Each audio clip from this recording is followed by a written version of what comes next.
Hello everyone, my name is Simon Hirtz and I welcome you to my diploma thesis, ACT Artificial Climate Tower.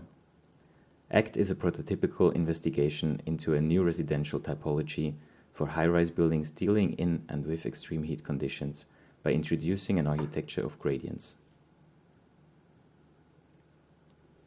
The current climate change discourse has filtrated every aspect of our society and in doing so has heightened our sensibility towards the natural environment. Arising the question of what and how architecture, the urban fabric and specifically the climate change discourse will evolve and change in the near future. ACT aims to rethink the relationship of natural and artificial realms in an all-interior. It seeks to establish a self-defined interior context, which enables a new nature to nurture gradually from the inside out, ultimately resulting in a new cultural identity based on a local climate discourse. I would like to promote a contextual shift away from current dependence, provoking a polyvalent interior habitat where prevailing exterior conditions are not the predominant context anymore.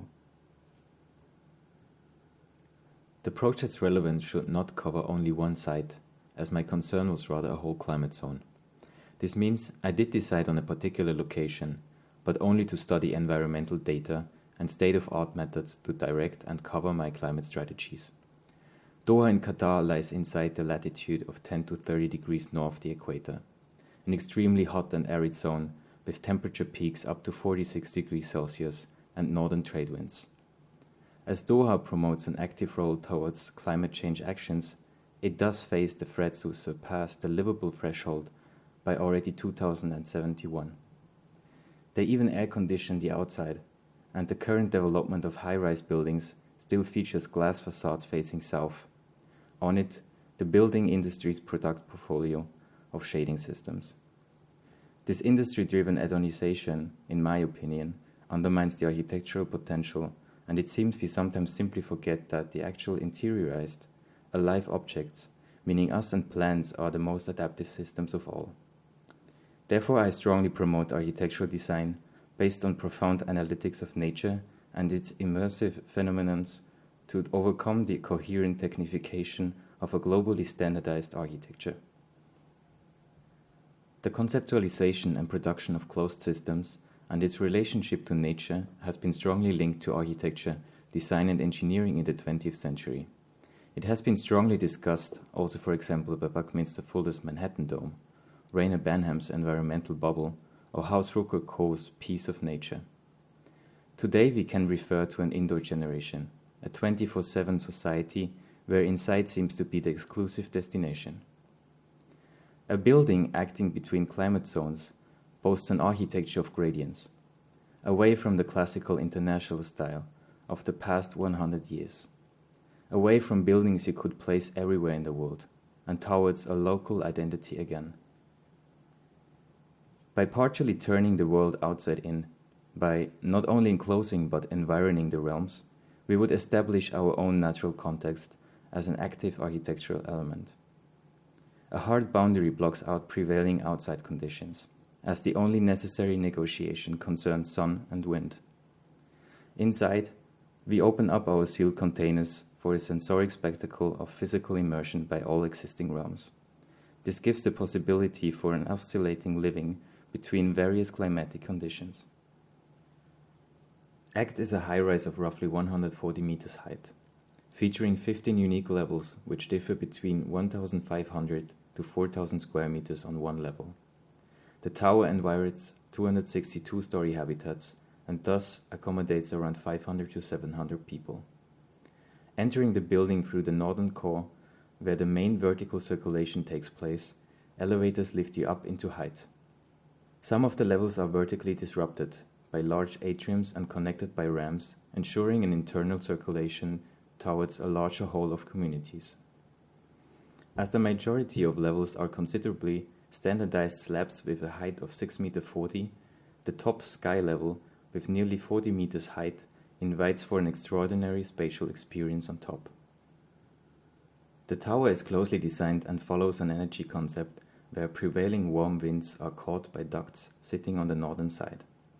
Before entering the building, they would get preconditioned as the resulting cool and dry air falls through the tower's height, where it transforms to a kind of natural ventilation courtyard. As it's connecting to the habitat sitting on its perimeter, airflow accesses the private comfort zones, before it's reaching a natural realm of mixed air, immersing each platform. The mixed air would finally rise into the sun-heated cavity facade, where the provoked stack effect would draft the air out of the tower again. You can grasp the three major parts of the tower in this displayed drawing, which I very much dedicate to my interest and scope of work in this thesis. The actual environing envelope was my primary concern of how to deal with such an extreme climate, but also what could be established internally by this envelope.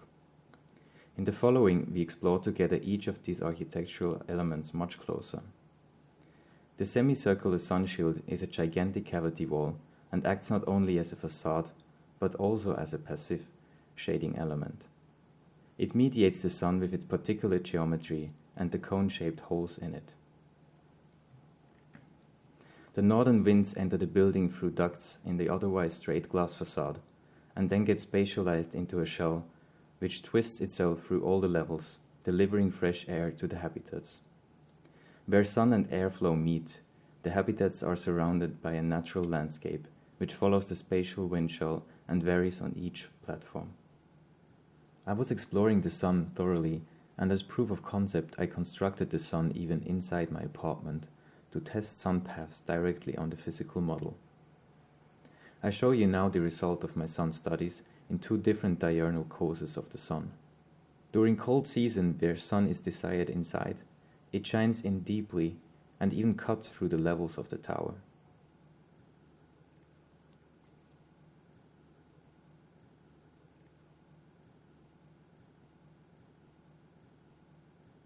In the warm season, the sun needs to be blocked out, and as you can observe, it stays outside as only the cone's cover is illuminated.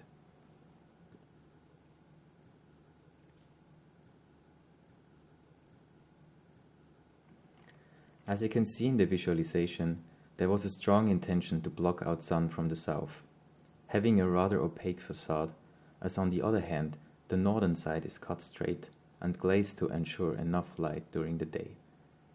The colored cones place an idea of a clock, where four colors immerse the internal experience, assuring the ability to still sense time through the sun's movement. These cones were a study of which sun I can actually have inside the building without overheating it.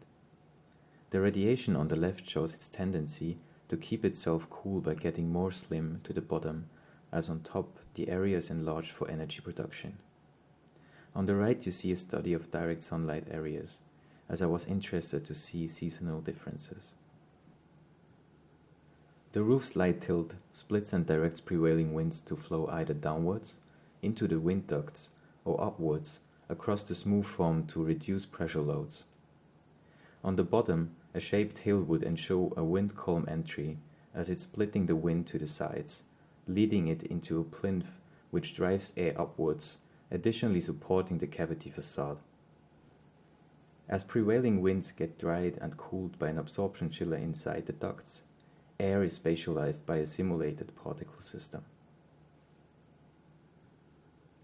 And we see this here, much like an overview of how this shell twists itself through space and organizes every level anew. So basically, each time you step outside the main circulation core, you would have to reorient yourself towards habitats, plazas or spots in the various landscapes, each of them even having a vastly different atmosphere based on time and the position of sun and the respective cones. When you watch closely, you also can find the gap between the floor slabs to the inner facade. This ensures further that the subject matter, in this case sun and air, are always in motion and never isolated in a simple slab. Everything is immersed and in touch. The following top view shows again a good overview of the three integrated climatic conditions and the vast space being offered by the various platforms. The often mentioned habitats are not part of an actual design language, but rather an exercise of generating variations based on the wind shell's geometry, as they always sit on its perimeter. They are rather to be understood as habitat areas. As we come to the end of my thesis presentation, I would like to dedicate the following slides fully to the physical model.